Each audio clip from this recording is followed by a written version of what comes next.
Hi, it's Liz.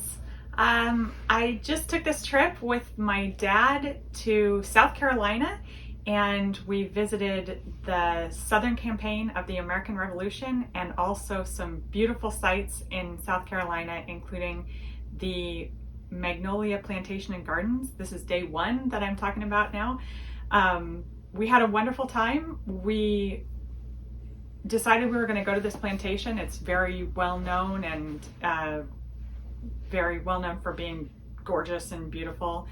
We're a little concerned that the history they were going to give us there was going to be whitewashed, but we were very pleasantly surprised. The house has a general admission cost, and then there are 4 add-on guided tours, 3 guided tours and 1 self-guided tour that you can add on to your ticket. And then there's 1 tour that's included with the price of admission, and that one was From Slavery to Freedom. That was fantastic. We were really impressed that that was what they were giving us, and that was what they were expecting everybody to do who visited the plantation. The tour taught us a lot about the perils of being an enslaved person in those times and in that place. The Magnolia House was used, the plantation was used for growing Carolina gold rice, which was called Carolina gold, not because of its gold color, which it did kind of have a gold color, but because it was worth its weight in gold. The rice was grown in these great big rice paddies with the water coming up, and we learned about the dangers to the enslaved persons who were working in those fields, because in addition to having snapping turtles and alligators, which we did see some alligators, they also have 6 kinds of venomous snakes living on the property. So when a person would go out into the fields to work, not only were they under the terrible pressure and the terrible living conditions of being a slave, but on top of that, you never knew if you were going to survive a day working in the fields because of the treacherous conditions of the animals that were out there in the rice paddies. We took a guided tour of the house, which was it was beautiful. It was a little bit challenging, and we didn't quite make it through the entire tour because there were stairs up to the top and coming back down that were somewhat challenging for my dad, so that's something to be aware of depending on who you might have in your travel group with you. We did go to the gift shop and got some postcards, and my dad wrote a postcard to my daughter, which was wonderful.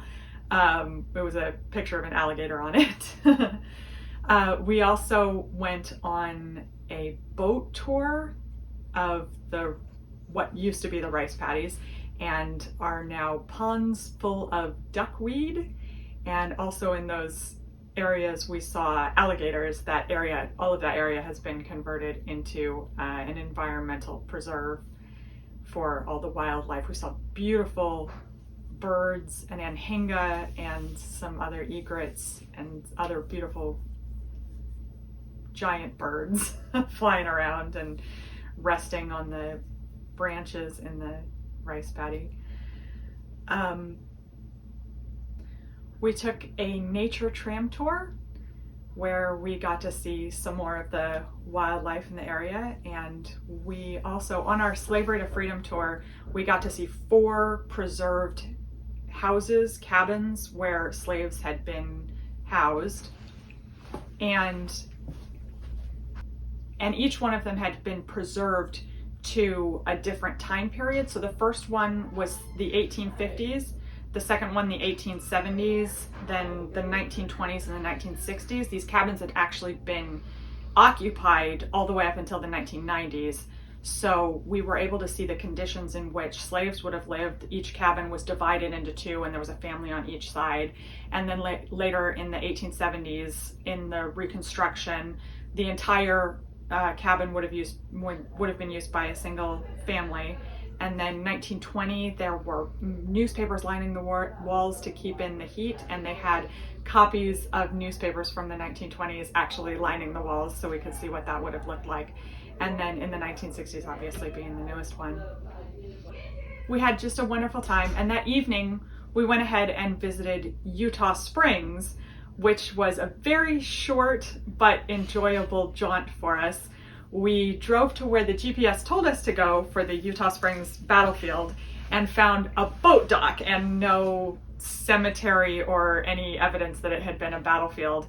And I told my dad we would not be defeated and that we would find the battlefield, and we got back in our car and drove around a little bit, and it was very close by. There was actually a sign up for the battlefield, and we got out, and my dad thought it was very silly that I had said we wouldn't be defeated, and then there was a big sign there that said victory and defeat, and so he had me stand in front of it so he could take a picture of me in front of that sign. So Utah Springs is a very, very brief stop for us. They do have some interpretive signs there and some monuments there, but it was a very brief stop. And that was all of our day one. That's everything we got to do. So bye.